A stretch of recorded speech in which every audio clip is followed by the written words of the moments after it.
All right. Well, hello everyone, and thank you for watching.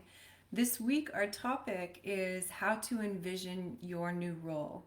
So, when you're envisioning your new role and your new job, this can be a really powerful tool. So, right now, odds are what's happening is you know what you don't want, and you know how you don't want to be treated, and you know what you're sick and tired of, you know what you're fed up with, because this is a really easy place to go, and there's nothing wrong with that.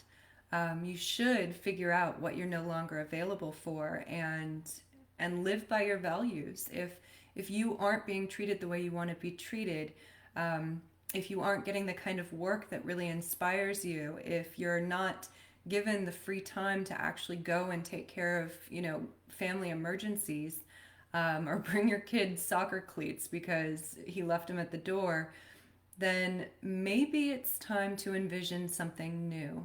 So, when I help my clients go through this process of figuring out what they really want to be immersed in with their next job, what they want it to look like, it's helpful to start out with what they don't want.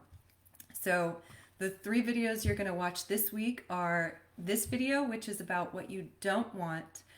Wednesday, we'll talk about what you actually do want to see.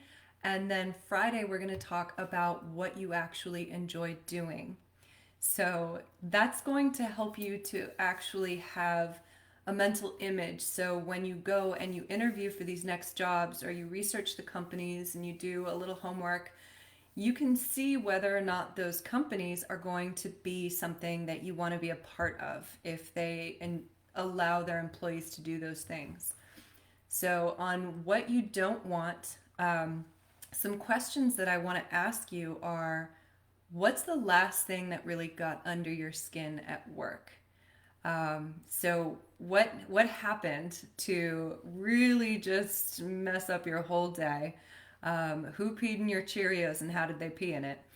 And figure out, like, why did that bother you? What was it about that bothered you? It could be an interpersonal issue.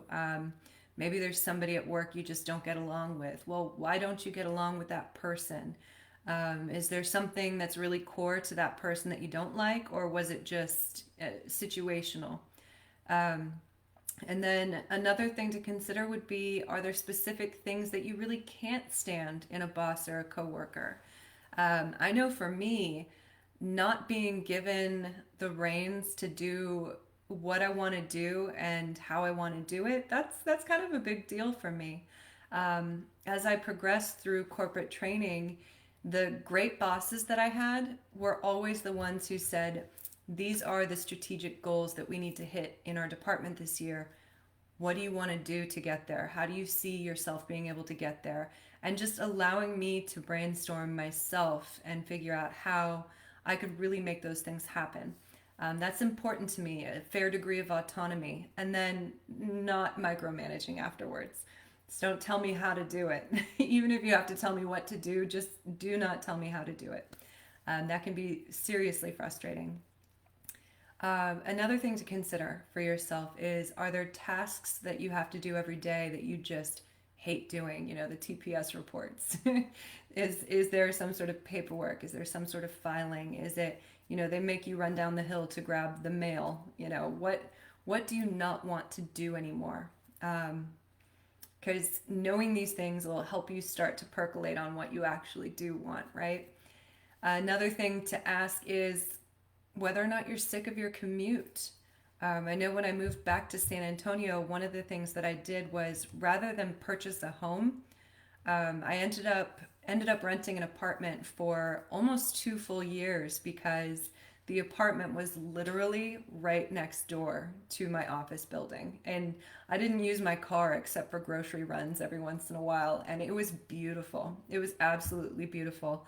If I needed to go home, I could just go home and work from there. And if they needed me in a last minute meeting, I would get to that meeting before they could get down the elevator. Like, it was that close. So I really got to enjoy that core value of mine, which is freedom, because I had a great deal of freedom and autonomy in that role. So think about the commute. How do you actually want that to look? And then another thing to consider is what kinds of things have you been letting go? Things that you're like, you know what, it's not worth fighting. It's not worth the effort it would take. It's not worth the backlash I would get that I know I would get if I made a stink about this.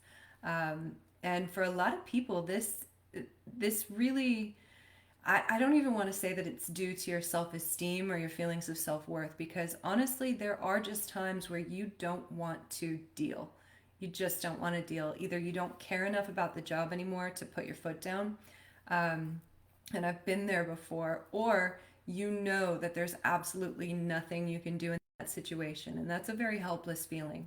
So, what have you been letting go of in order to start helping you think about what you need to hold on to? Um, and then, sort of the last thing I want you guys to consider as far as what you don't want is, do you even like your job? Or is it just a means to an end? So when you get going on this, it's pretty easy to keep going. Um, I don't want you to stay in the negative headspace for too long, though, because that's not how you figure out the positive job. That's not how you find your dream job. You get there by having positive images in your head. If you would like assistance with this, if you need a little guide on, what questions to ask and what to think about, I did create a freebie handout. It's just all three of this week's topics are covered, all the questions you should be asking yourself. Go ahead and write them down in a different journal. I'll pop the link into the description to this video. It's coachremy.com/freebies, and you can download it there. It's called How to Envision Your New Role. And when I say freebies, I mean absolutely freebies. I think it's sleazy to ask for people's emails in exchange for things you've said are free, and then email them nonstop. So go and download it. I promise you, I'm not tracking you. I'm not tracking your email. You can just click on it and get the file, legit, because I love you.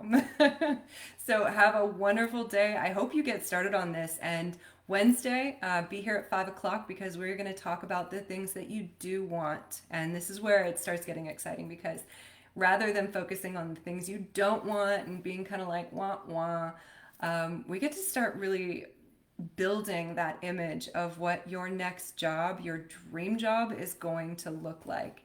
So I hope to see you there next on Wednesday. Take care.